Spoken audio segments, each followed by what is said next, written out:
Here I am. Hi, good day and I love you. How's everyone doing? I'm going to take a second and get set up here with my notes because I'm just getting on here. I'm breathing.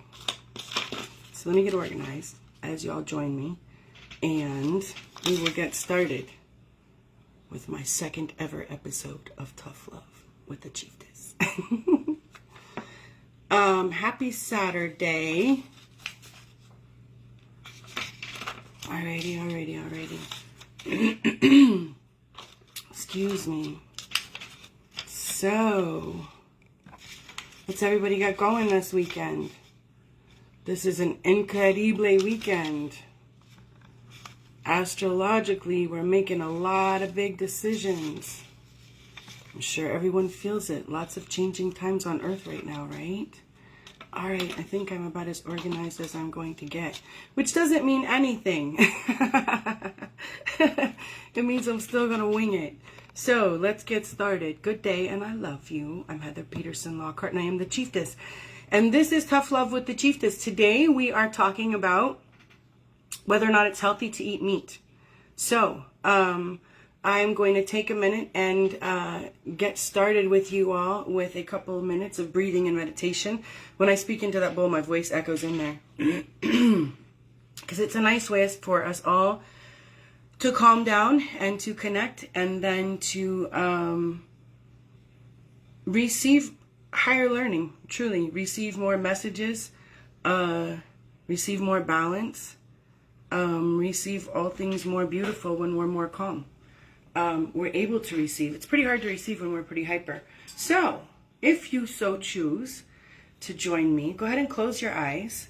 This is a solar plexus Tibetan crystal singing bowl in the 432 hertz frequency. So this is a super happy bowl. This is your solar plexus, which is right in the middle of your belly, around your belly button. Hey Thomas, how you doing? Excuse me. So if you would like to, when you close your eyes, picture the color yellow, especially in the middle of your belly. Bright sunshine, golden yellow in the middle of your belly. Okay, so eyes closed. Go ahead.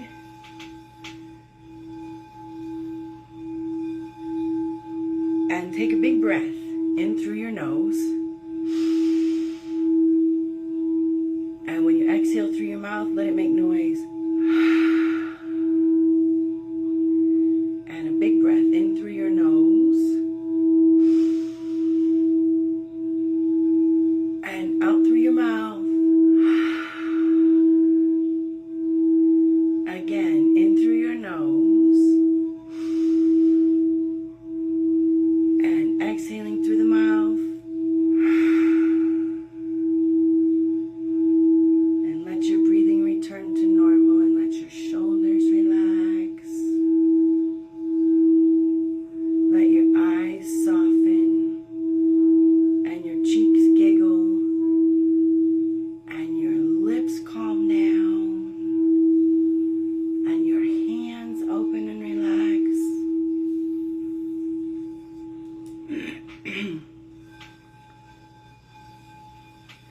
And take your left hand and put it on your heart. Take your right hand and put it on your left. And say I love you to your beautiful body that allows you to go places and breathe air and drink water and eat food and be happy.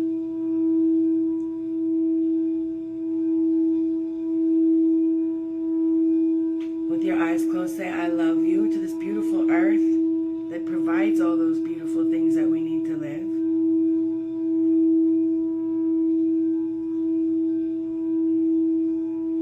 And say I love you and thank you to a power greater than we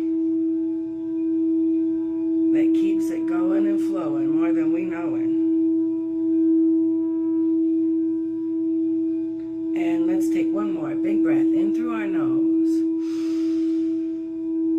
and let it out through your mouth.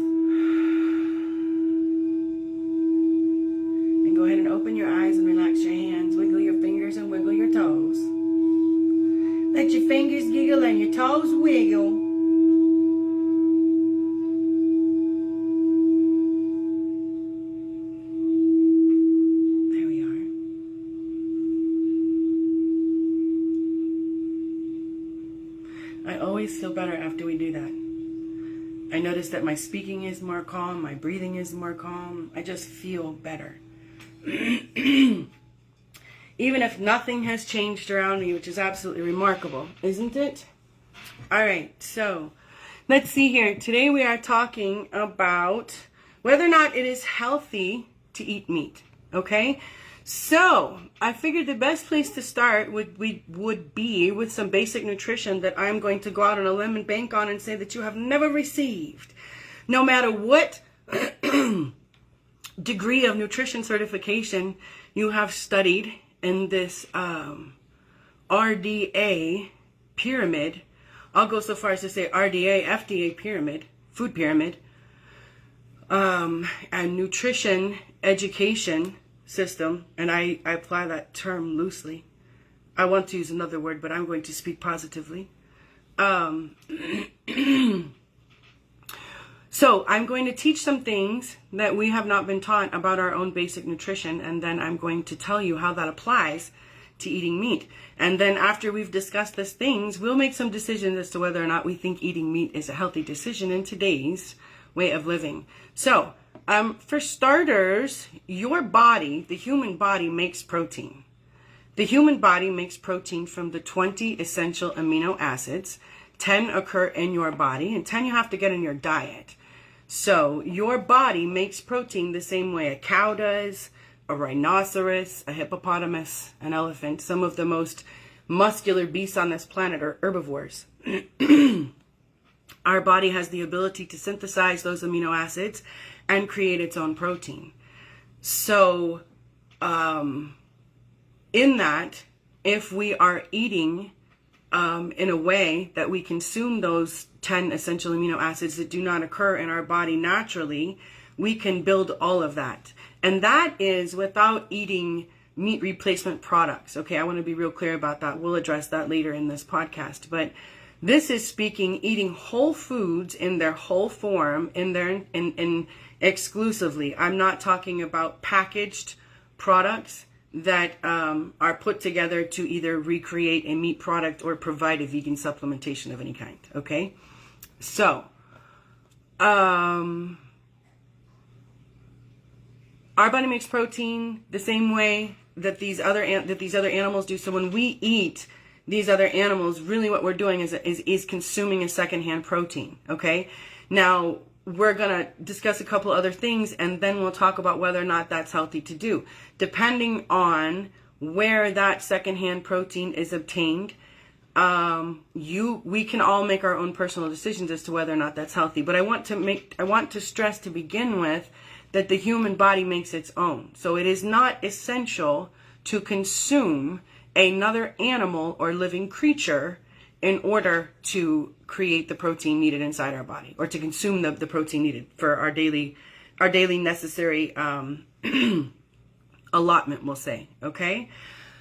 The second thing I want to talk to you about, and with that, in case I don't talk about that later, we've been taught that we need this ridiculous amount of protein in order to remain healthy. There's the keto fad, right? All of this stuff. As a professional bodybuilder, I was taught that I needed to consume a gram to a gram and a half of protein per pound of body weight. So you're consuming ridiculous amounts of protein that are an extreme stress on the kidneys, far past what we need. And then we're consuming it in today's industry and way of existing. I'm not going to say way of living. In ways that are compromising for our biology. Okay? So we're getting a double whammy there. We're hitting our systems, taxing our systems, giving them way more to process than they inherently need. And then we're giving them sources that are corrupt and unclean and causing further dysfunction in our systems. So we have got a primary problem and a secondary problem there, okay? All right, so number one, your body makes its own protein. You do not have to eat some other protein off of another living source, okay? Number two, we are made up of approximately 72% water. Now, depending on our own personal composition, depending on what kind of shape you're in, you are up to 72% water. You might be a little less, but you're not more than. You're up to 72% water, which is a whole lot of water. Now, this comes into play for two big reasons. First of all, the water in your body is super important for your biology for a gazillion reasons. You know, if you're hydrated, all of your systems function properly. I'm not saying all your systems function properly. It requires proper hydration for your systems to function. Ideally, when you are not properly hydrated, it taxes all of your systems and there are resulting problems, right? When we work with elite athletes, we manipulate their water, right? You can manipulate your weight loss. You can manipulate your performance with your water. You can do a whole lot with your biology simply by messing with the amount of water you consume, okay? Now, that's super important because you have to have a whole bunch of water because you are a bunch of water in order to function correctly, number one. Number two, that water inside your body is conscious and living and capable of sustaining an energetic message, of absorbing feelings, and of communicating all of that to other water, okay? You can do a basic Google search. It's really cool to learn about this. You can do a basic Google search on the effects of emotion on water. And you can see the pictures. There's been studies now for years showing how water cannot be changed as a compound. But on the molecular level, water changes extremely according to the environmental, I'm having a hard time with words today. The environmental stimulus it receives. So you can talk to your water and the water will listen and the water will absorb the vibration.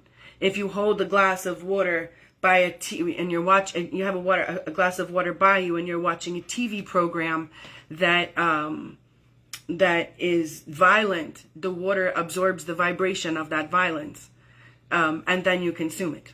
Okay, so the water in your body, up to 72% of your body, this is a large percent of your body, is a substance that is alive, if you will. It is listening, if you will. And when I say that, I don't mean with ears. I mean vibrationally. Vibrationally, it is listening. It is absorbing, would be a good word. Okay? It is paying attention to is even better. All right? To vibrations around it. And then that water is going to pay attention to what's going on around it. It's going to take it in. It's going to feel some type of way about it. It's going to make it feel easy, like a peaceful, easy feeling, or it's going to feel diseased. It's going to cause angst, all right? And then that water is going to talk to the other water around it, okay? Give me 1 sec. I'm going to turn this light off. It's killing my eyes.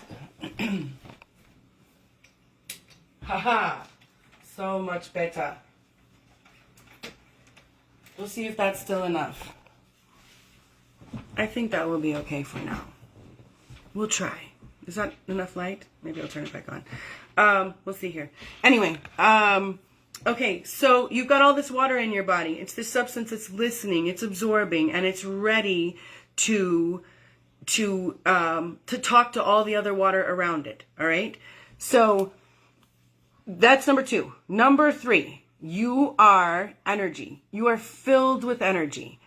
We have not been taught that we are energy. We have not been, I was trying to think of any time that it's been addressed in my education. And yet we talk about it all the time. Like, think about this. We say things like, that kid has so much energy. Or now kids are often diagnosed with too much energy, right? There we go. Okay, so I was also thinking about how, do you know when you go on a treadmill and you fill in the little coordinates and it gives you a kcal reading? It's a kilocal reading. That's a measurement of energy, right? It's a measurement of expended energy. So we reference energy. We say things like, I have to write a paper tonight. It's going to take all my energy, right? Or, oh my God, I called my so-and-so and that phone call just fries my energy. And you can feel when you get off the phone, you're like, oh, right? So we have a concept of the fact that it is a, the words again, usually I'm a word wizard. It is a element that we possess, and yet we really have no concept of the fact that it might be something we have to feed. It might be something that we have to pay attention to, right? We talk about, today I feel like I don't have any energy, or these kids today have an abundance of energy, too much energy. So how are we feeding our energy? Did you know that every living thing has its own energetic field? Every plant, every living creature has its own energetic field, and we interact with each of those fields, our energetic field. So when we are consuming other things, whether they are plants or animals, we are consuming their energetic field. We are consuming their energy. Now, depending on which human being we are, we have certain energetic needs, and we are either feeding our energetic needs or we are not feeding our energetic needs. And it's pretty easy to obtain that information. Is someone soothed? Is someone happy? Are they calm? Do they feel balanced? How many people do you know that say, I feel like my family is really fed. All my kids are like feeling pretty balanced. I feel like things are pretty calm and balanced.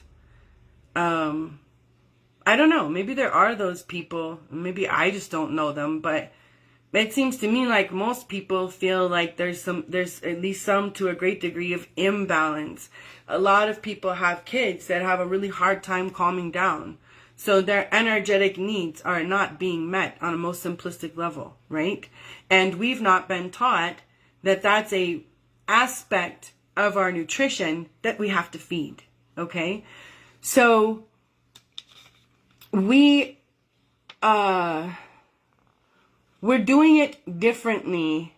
Today, let me take a break for a second. Take a break for a second.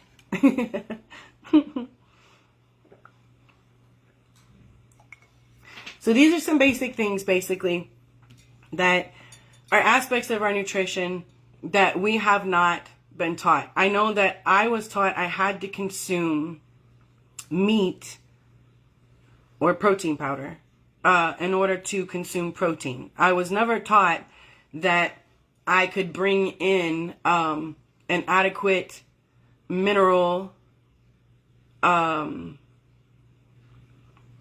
macronutrient, and amino acid profile, and my body would create its own protein. No. I was never taught anything about the water. And yet, really, that's old school knowledge once you start to learn. Which brings me into my next part of this. Today, humans mass create life in order for consumption under the impression, I guess, that it's needed, or perhaps it's just desired. Maybe that's a personal thing. It's not really important. We create life just to be destroyed for food. I mean, I guess to some degree we must think we need it, right? So we are the only species who has walked away from the natural order of the earth herself. There is a natural order in everything. The only time, no species ever eats another to the point of extinction, unless there's like some sort of environmental interruption, human interference, but that's a whole nother story. If we destroy their biome, if we destroy their environment, then the species can die, creating a overabundance, an imbalance, a decrease in food, whatever. But when you leave the earth alone, she changes in a way that those that are fit survive. And there's not wasted, there's not an overabundance. Humans have confused dominion over. We have misunderstood dominion over, thinking it means that we can create life and destroy life at will, at leisure, at want. Dominion over means that we are charged the responsibility to maintain the balance. That's what that means.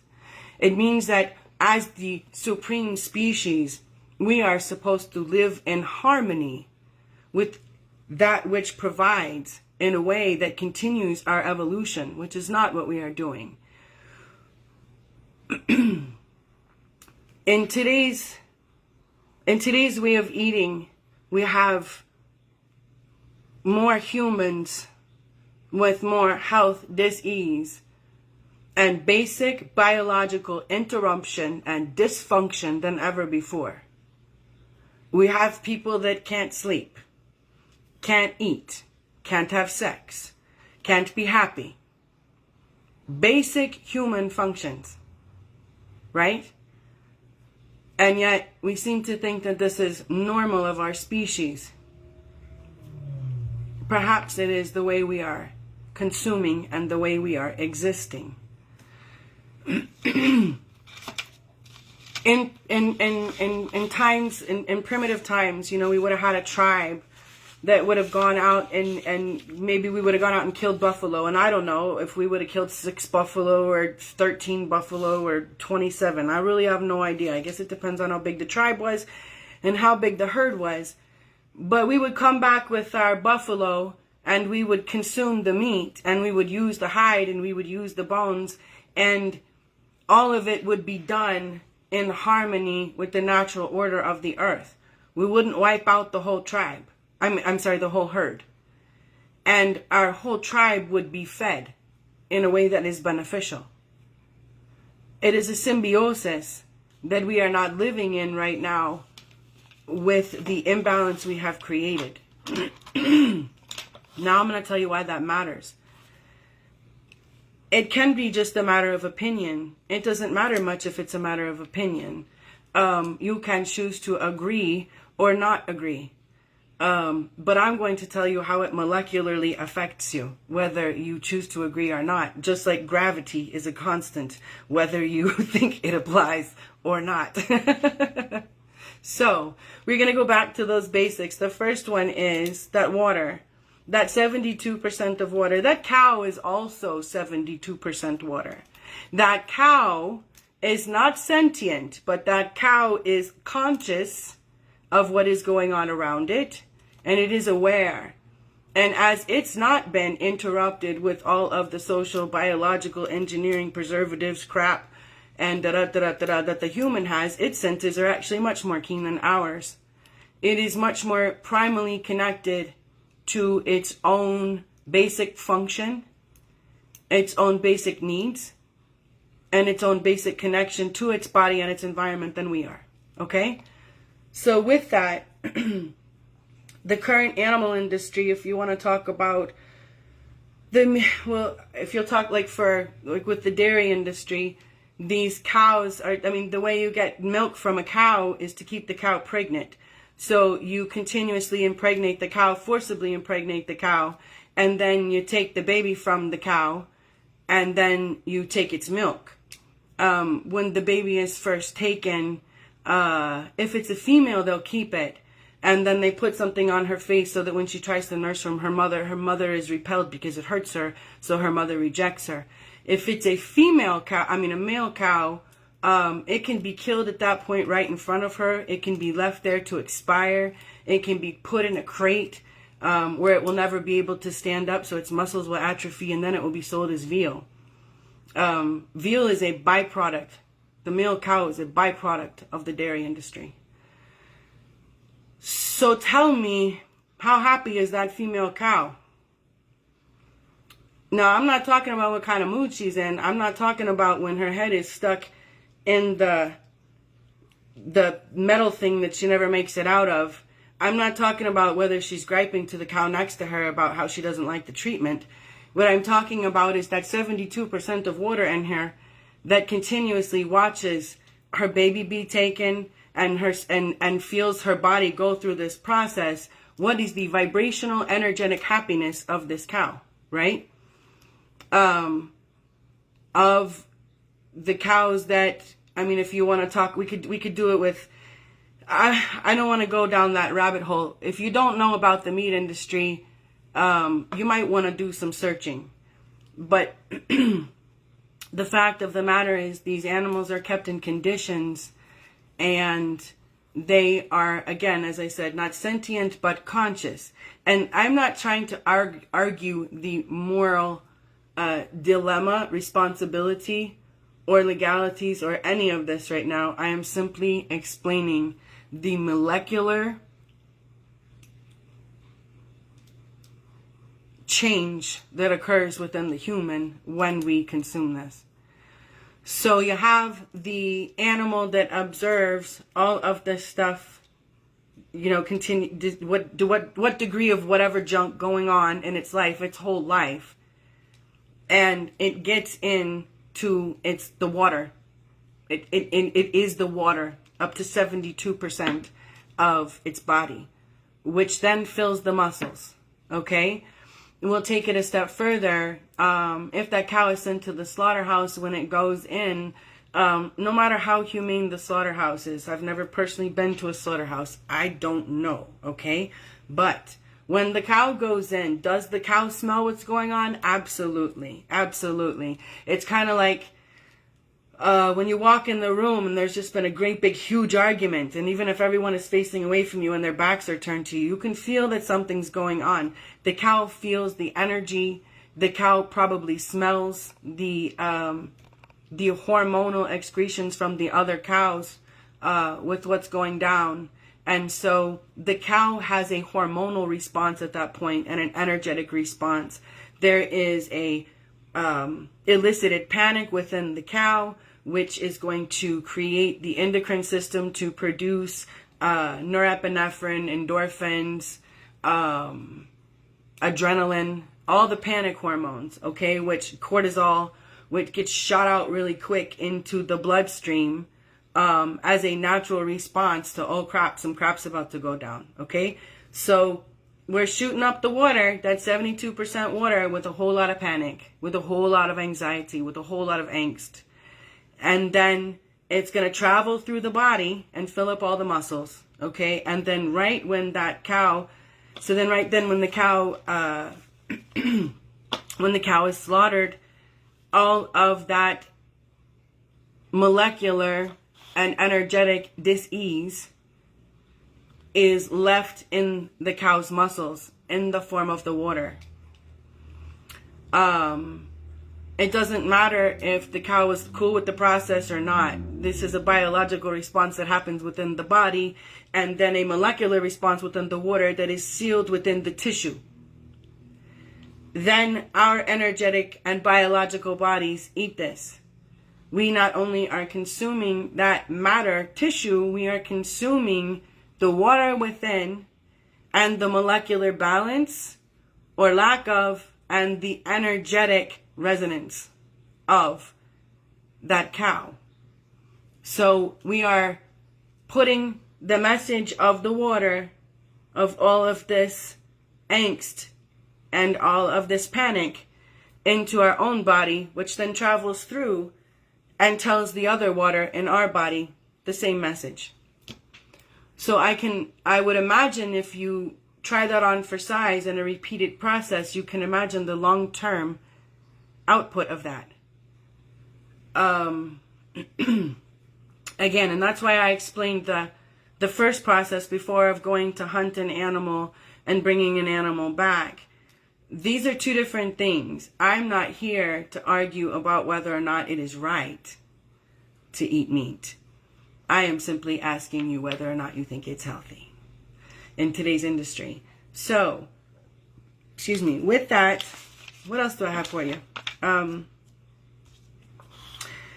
So that's what we are consuming if we are consuming meat in this industry. that's one aspect of it, the energetic. Not to mention, depending on where the meat is from, there's antibiotics, there's these things that are in their the growth hormones and stuff that are in their that are in the meat, and then this also gets into our bloodstream. So there's a whole lot of stuff that's coming in, and if it's up, it's a personal decision if that's something that we want to consume. In my home, I have not eaten meat since 2016. And one of the reasons I wanted to talk about this evening is I know that some of you that have been with me for a long time and some of you that have worked for me knew that and were kind of surprised to see some eggs on my timeline and probably a piece of salmon, right? So I have not eaten meat since 2016. It's not that I think eating meat is wrong. It's that I am aware of the energetic balance or lack of in some of these foods, and I desire to feed my body in a way that feeds my energy beneficially, and I believe serves me for my highest good. If we were to go hunting and kill an animal and be with it as it leaves this earth, would I be willing to eat that? Yes, I would. It's not whether or not it's right to eat meat or wrong to eat meat. To me, that's a whole nother discussion. Again, it's that dominion over has been misunderstood and energetic balance is important. So, in my home, and the reason I wanted to tell you too, in my home, and in my work, changing the amount of meat in people's diet and the way that they consume their meat and the type of meat that they consume has been absolutely, let me think even of words. The results have been phenomenal. I mean, I've been on here doing videos and on social media for a really long time. So I have the opportunity to see myself pop up for like years past, right? And since I'm such a hand talker, you can always see my hands and my wrists and stuff. And I remember, I look back on years past, and even when I was like in really good shape, it's not like I, came out of being in good shape.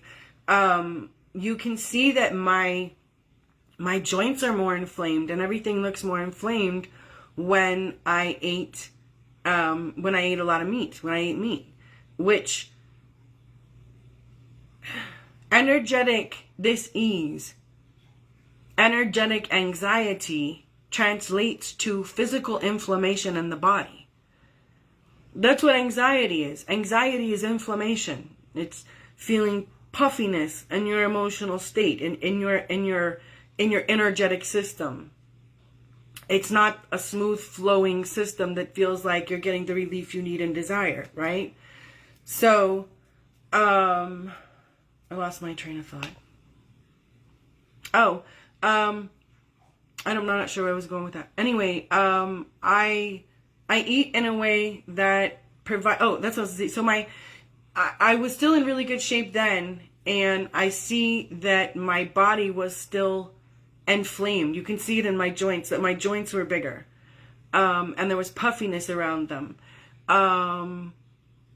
A lot of now when I work with athletes, when I work with anyone, but especially athletes, especially on their performance, that's one of the things that we absolutely address first. In fact, one of the best, most recent examples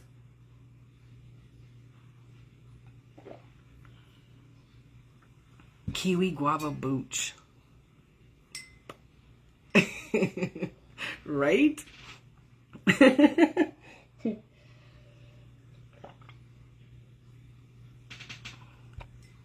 One of the most recent examples is my boyfriend is a world record holder, power lifter. He's a big boy.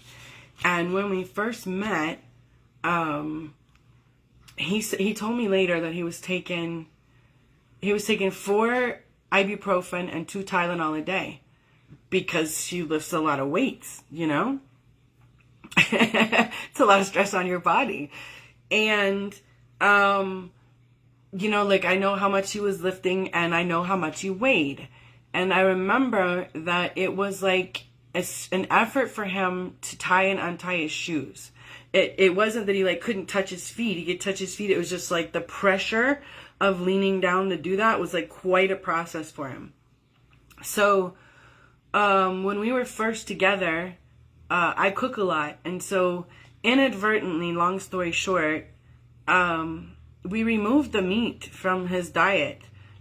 For quite a few weeks he had no meat. We were trying to think about this the other day, and then he would have it like maybe for lunch or something like that after about a month. But we removed the meat from his diet, not on purpose, like, you know, you're not allowed to eat meat or you're not going to eat meat, but just this is the way that I cook, and I cook.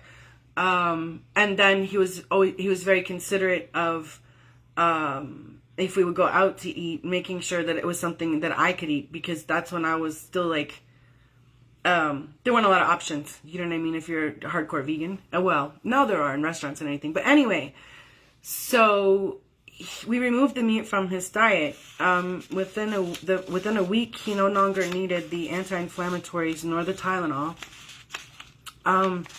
It became easier for him to touch his... Now, granted, also, okay, we're like, you know, doing some stuff like stretching, and I might have made him do a little bit of yoga, right? But the big thing was removing the meat from his diet and increasing the intervals that he was eating. And so, long story short, the inflammation in this man's body goes down like night and day. He was having some swelling in his legs after like a long day of, you know, like wearing boots. He wears, you know, boots for work, and so his legs would be swollen. And so his blood pressure went down, the swelling went completely away. He can now take his legs and tie them behind his neck. No, I'm just teasing. But he can totally tie his shoes with ease. And one of the most incredible things that's changed drastically is his ability to get air when he's sleeping. He was a massive snorer, and that's changed remarkably. And so he's sleeping more restfully because he's oxygenating better. So, you know, it's pretty cool too. Like, if you do, interestingly enough, to remember, I've been talking to you guys about the fact that we're in the same sort of energy as 1939, 1940, 1941. Super, hey mama, I love you. And during this time, you know, you're headed into World War II, and in some of the countries there begins to be food shortages, Uranus and Taurus. And this is another thing I've told you is coming up here. Y'all have seen this stuff about what went on with all the food plants and everything, right? So, you know, and we've had all these strikes and whatnot. So we got some things coming down the pike that are affecting our food supply and ability to get places from one place to another, okay? So back then, you got some countries rationing their food because they're getting ready to go to war, or they're in war. I'm not sure what stage that's at. My history is not the best. And so people are not eating as much meat. And they end up doing studies later, and there's mass improvements. I think it was in Hungary, you can check. In some of these countries, the blood pressure, heart disease, and overall health got a lot better for a lot of people when they had to alter the way they were eating. You know, because if we go back into any cultures, well, I mean, other than maybe like caveman, but then we're not talking about the same composition right here, okay? That's a different body. That's a different species. It was never that it was like the meat on the table and then the other things. Do you know what I mean? Like the meat was maybe a little bit and then went a long way. So we were consuming the meat, but differently. So what was my train of thought there? Anyway, there's a lot of products right now that make it. That's the other thing I want to say. If you do desire to reduce the meat in your diet, if you do decide that's something you want to do and that you do want to become more plant-based, what I first want to tell you is to buy my food prep. Because, actually, I'm not even going to give you a sales pitch. But in all reality, separate from that, what I do want to tell you is what you want to, if you're becoming vegan, or if you're going to become vegetarian, or if you're going to reduce the meat in your diet, you do not want to supplement your meat for vegan meat products 1-for-1. Like, it was actually, now I see, Spirit gifted me.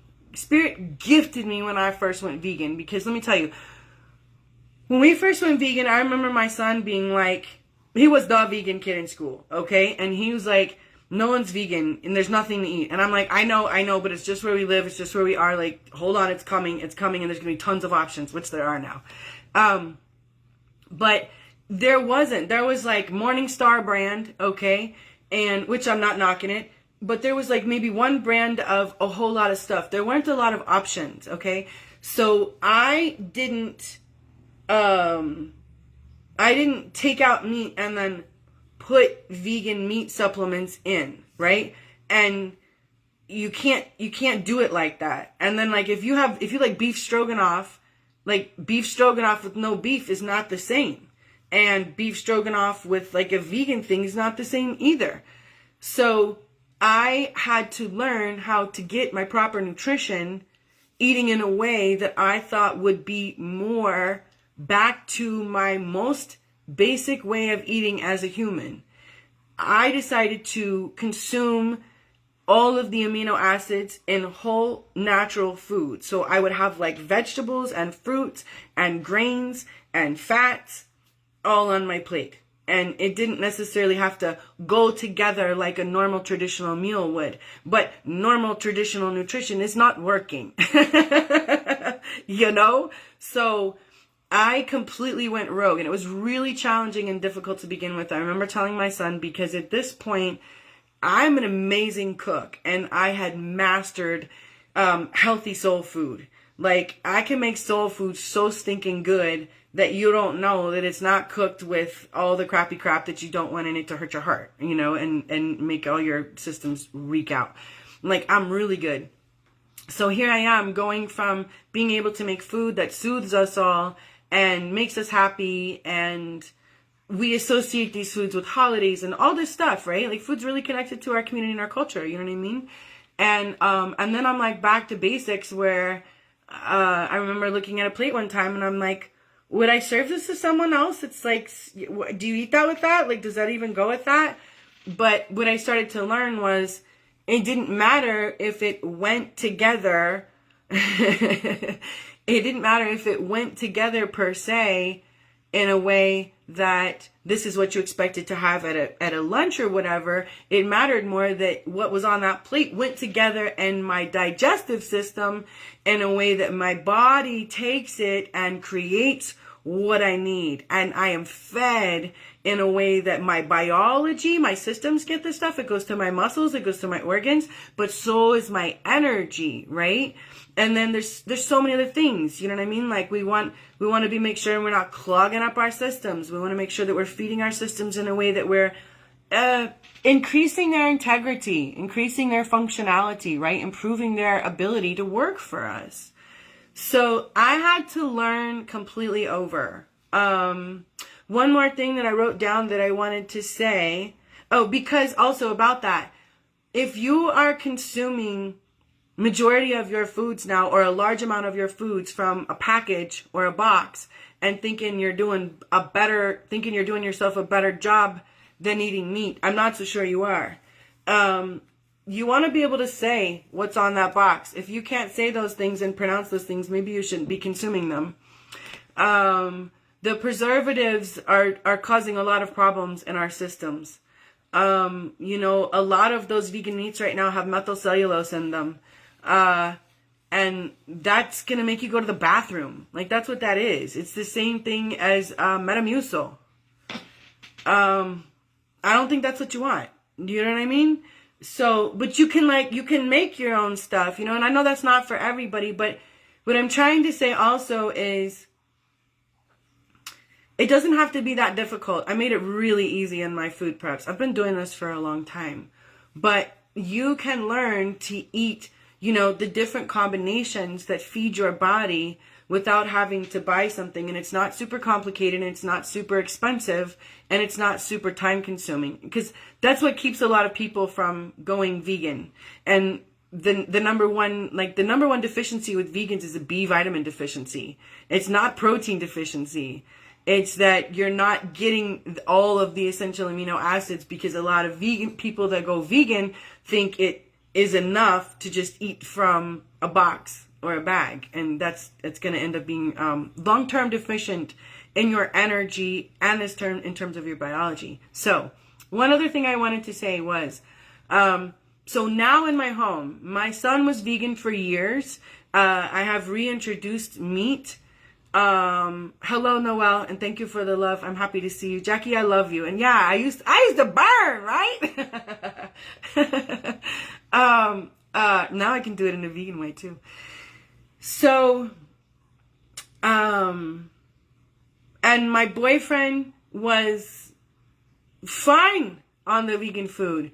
And I forgot to say this part earlier. We retained all his weight and all his strength with no meat. Can you believe that? You got a big man that lifts a lot of weight, and he stayed that big and that strong on no meat. So that's completely contradictory to what we're taught in nutrition school. You know what I mean? And Basic Health 101.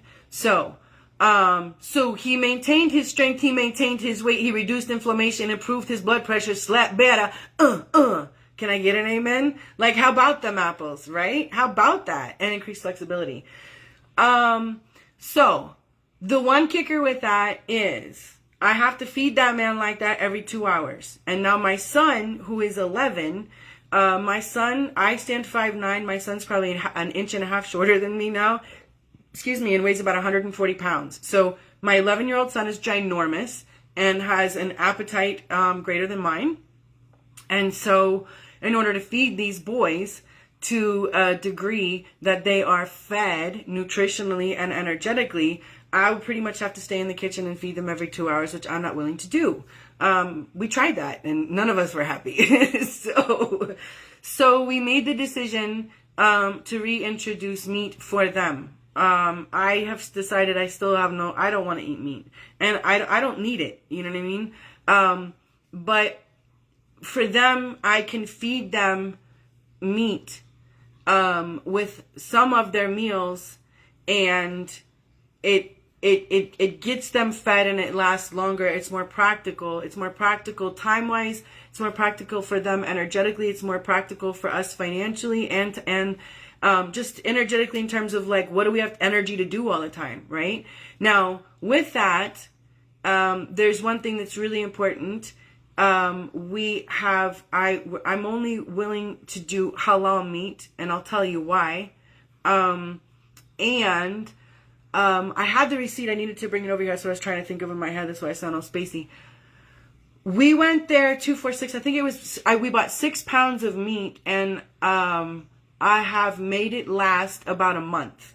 Okay, so granted, we eat out too, so I'll have to get all this out before I can, give you the exact stats on this. But I cook the meat in such a way that I put it with other foods that offset the protein, so that they get enough protein in their food, again, because I'm giving them all the aminos that they need with a way smaller quantity of meat, and they're still fed, okay?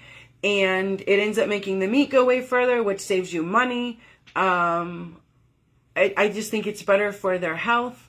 The reason we do the halal meat, if you don't know what that is, it just means that it's meat that is killed in an Islamic market, and they say their prayer over the animal, and then it is almost like kosher slaughtered. You can get the details online. I'm not going to go into all that.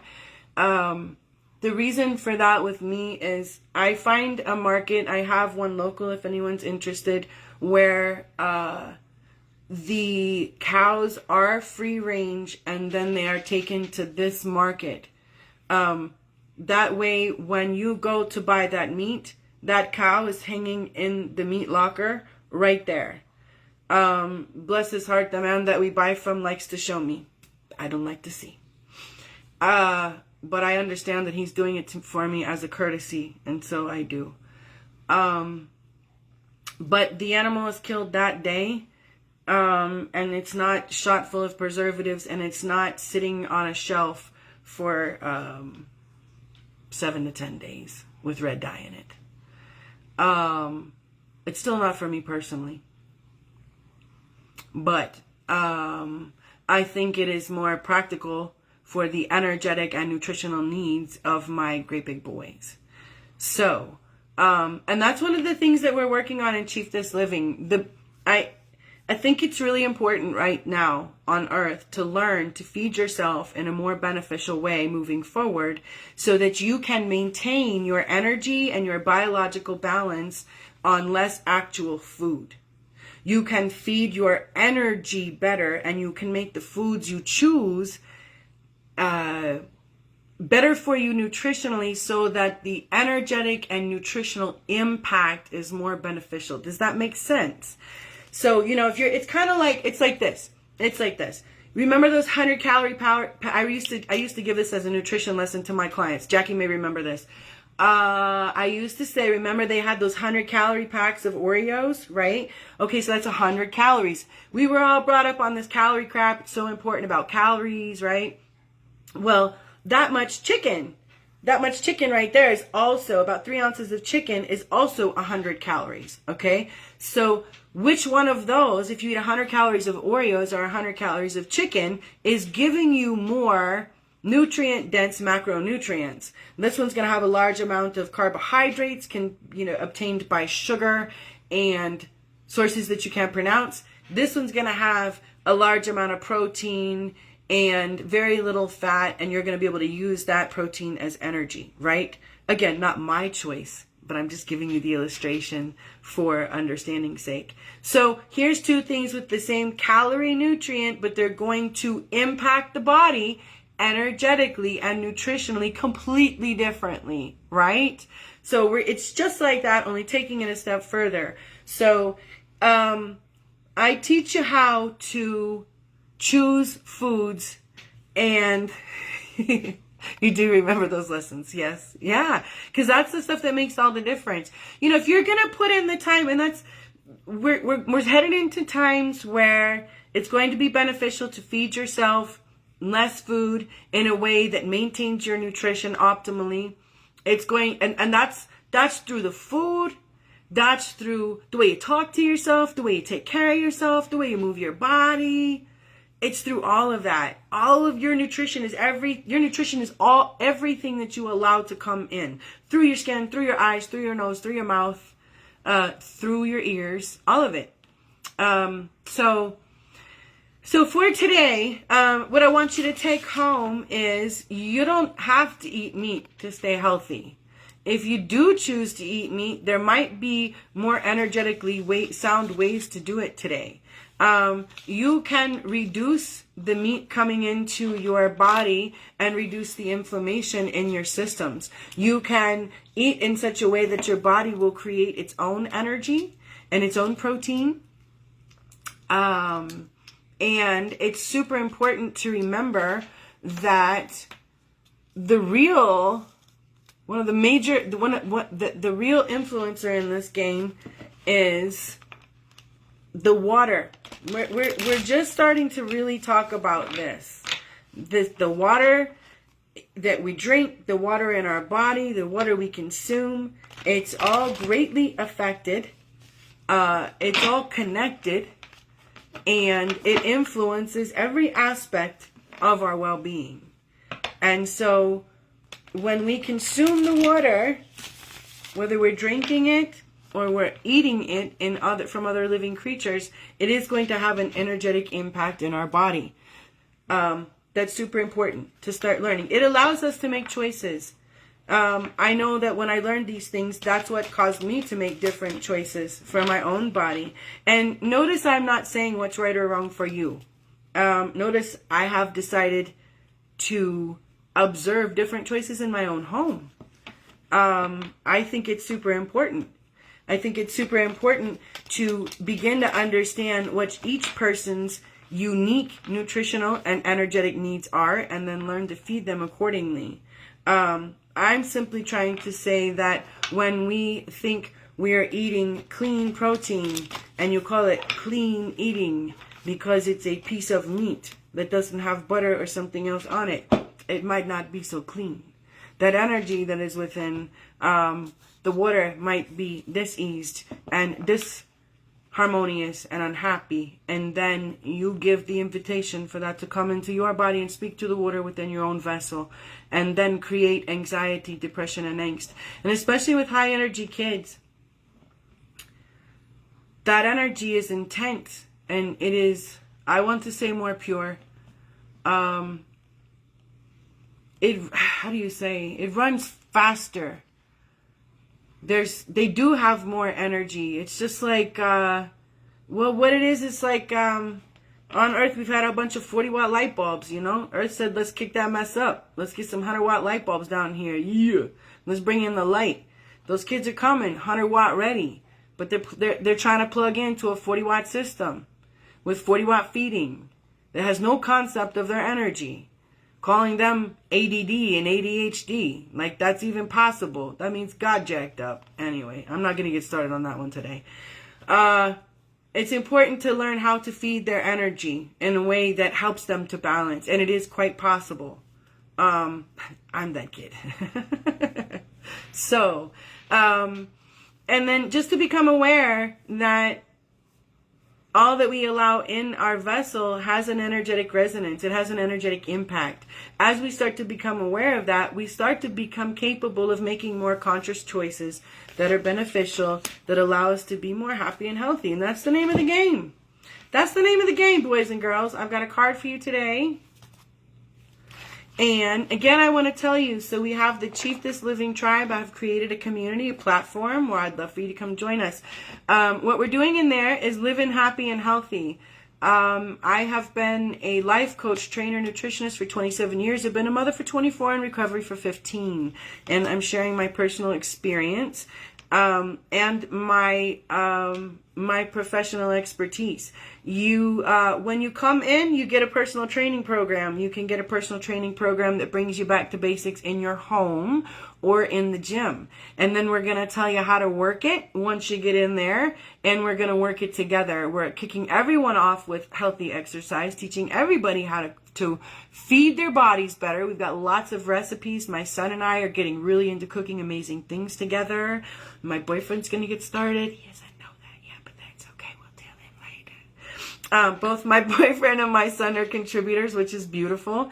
So you get a lot more perspective on different things other than what I have to offer. And then we have a community that's going to love on you, so that you can learn to live in a happier and healthier way with others who are doing the same thing. And it's beautiful. It's called Chieftess Living. The link is below. And I also ask you to subscribe to my YouTube channel, please, so that you can watch these tough love episodes and podcast episodes. And if you want to be my guest, or you would like for me to speak about something or interview or address a certain topic, that's what I'm trying to say, please write it in the comments. You can also get a hold of me by emailing me at chieftessliving@gmail.com.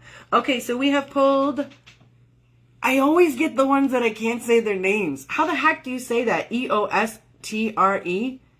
Esther? I'm going to go with like a fun spelling of Esther. We're going to say Esther. New beginnings. Number 13. 1 and 3 is 4. 4 is all about manifestation. 4 is like a table. You can build on that. It's a foundation. It's the ability to manifest. Hope and new life are blossoming everywhere in your life right now, and this is something to celebrate. The Germanic goddess Esther sings to you and assures you that your intentions have laid dormant long enough. When she appears, Bearing the fertile power behind the coming of the spring, you may feel a surge of energy to implement your new ideas. You feel strong and capable of accomplishing so much at this time as a sense of newness permeates your life. Fresh opportunities come out of nowhere and seemingly drop into your lap. You feel a readiness as you are truly poised for success in whatever interests you. Allow for new experiences to be what they are by adopting beginner's mind. That's beautiful. You remain open to what life has to offer you, and you will be so glad you did. Enjoy this wonderful time of new beginnings and welcome the gifts that Goddess Esther has in store for you. I love that. It's like be childlike and play. You know, the truth is, you've never experienced anything you're experiencing before today, because you've never been who you are right now. And who you are changes as, like, by the very second. How quickly, this quickly, how quickly, this quickly, how quickly, this quickly. Who you are, what you think, what you understand, what you're capable of changes that quickly. Like, you update, you upgrade, right? And so, even if you're walking through similar circumstances that you have before, you've never been who you are today. So you've never experienced what you're experiencing before. So if you could, instead of deciding, this is all screwed, it reminds me of what before, you could say, I've never been who I am today. Bring me a cape. I have beginner's mind. I'm capable of anything. And then you can just decide who you're going to be, right? A lot of the outcome has to do with how I frame things. Our card is, the more energy and intention I bring to my faith, the more fearless and free I am. I think that's pretty much what I just said. Look at that hummingbird. Don't you just love it?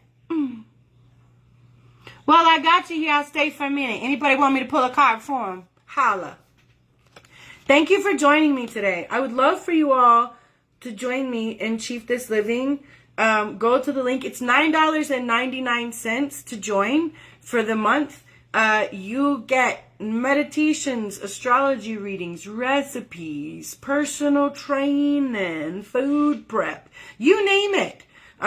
You name it. There's a whole lot going on in there. And I'm so excited. Let me tell you this. This is so cool. Jackie, I got you. Thank you. I'd love to pull for you.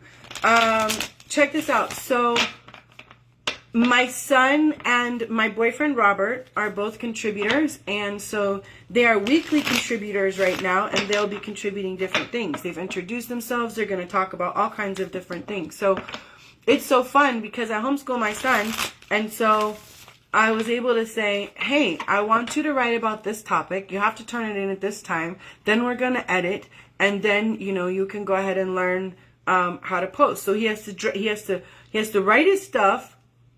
He has to draft his writing, you know, he has to come up with it. Then he has to edit. Then he has to create an article. And he has to use coding. Excuse me. And then learn about the whole process. How cool is that? Not to mention, I seem to put them both in a spot that makes them think about things, perhaps, that they would not have thought of before. Excuse me. And then I'm asking them to share, which is pretty stinking cool. And they're willing. So that just makes me so happy that it makes me feel little and like excited and want to cry, and because we're learning how to play. So I'd love for you to join us. Jackie, we drew the same card. That's really wild. Do you want me? I'm going to read it again. That's some crazy coincidence. Did you see me just pull? That's so wild. Hope and new life are blossoming everywhere in your life right now, and this is something to celebrate. The Germanic goddess Esther sings to you and assures you that your intentions have laid dormant long enough. When she appears, bearing the fertile power behind the coming of the spring, you may feel a surge of energy to implement your new ideas. You feel strong and capable of accomplishing so much at this time, as a sense of newness permeates your life. Fresh opportunities come out of nowhere and seemingly drop into your lap. You feel a readiness as you are truly poised for success in whatever interests you. Allow for new experiences to be what they are by adopting beginner's mind. You remain open to what life has to offer you, and you will be so glad you did. Enjoy this wonderful time of new beginnings and welcome the gifts Goddess Esther has in store for you. I will also tell you, for you, Jackie, I feel when it says seemingly drop into your lap, I see you sitting. And what that means is receiving. Not going out and getting her done, Jackie. That's the old male way.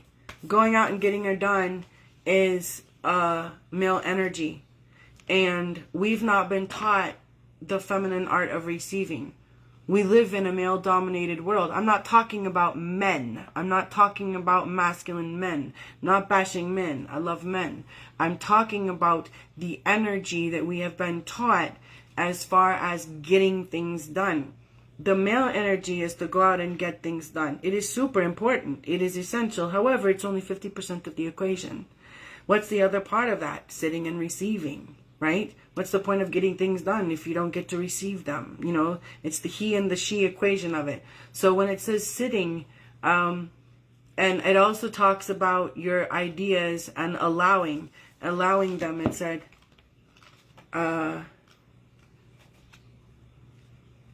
strong and capable, readiness, allow for new experiences to be what they are. So it doesn't say create the opportunities and make them like this. It says allow, for what that's worth. The feminine art of receiving, like back off the gas pedal and let it come to you. Yes? Would anyone else like a card? I don't know who's here with me. I thank you all for being here. I love you so big. We are we just had the full moon in Aquarius, and we are wrapping up Leo season. Receive. Amen. Yes, ma'am. And we are headed into what? I don't even know. I was gonna say something about that. Anyway, we're wrapping up that time where you can make change during, I'd say for the rest of the year, because things are going to slow down. We're about to hit retrograde city with a whole lot of planets going retrograde. So things will naturally slow down. So if you have some ideas, I want to say this really quick, especially to you, Jackie. Because when I say, so if you have some ideas that you want to take place, now it's time to allow for them. What people tend to think that means is, oh, I have to go take action. I have to go get that done. I have to go make this thing happen. That's not always the case. Sometimes you simply have to reframe how you see a situation. If you currently see something as unattainable or not working out, all you have to do is change your mind and see yourself receiving that thing, being of that thing, having that thing. Makes sense? And the minute you reframe your thinking, you reframe your ability to receive what the abundant, always on time, always online, always gifting universe has for you. Make sense? So it's that time. We have a little bit left and then things will slow down. So beautiful reading for today. I appreciate reading for you, Jackie. Thank you all for joining me. Please subscribe to my YouTube channel and watch my Tough Love with the Chieftess podcast. This is episode number 2. And again, comment below on what you would like for me to talk about. And come see us in the tribe if you'd like to learn how to live healthier and happier. Email me with any kind of questions. And I forgot one more thing. Y'all really want to try this if you love my beautiful skin. Isn't that so pretty? Oh my God, and how about my necklace? This is my newest product, Luscious Body Balm. And this is in my Chieftess Quantum Care Boutique. This stuff is absolutely amazing. And by the way, for those of you that have this, I'm going to make a tutorial coming up real quick here on new ways to use this, because I have been playing with this, and so have all of my customers that have bought this, and we're all so happy, and we all have some different ways of using this. So I will make a tutorial on more uses for Luscious Body Balm, but this is an amazing product. Absolutely soothes and smooths your skin, making you look younger upon contact. You can get that at www.thechieftess.com. Thanks so much for joining me today. I love y'all so big.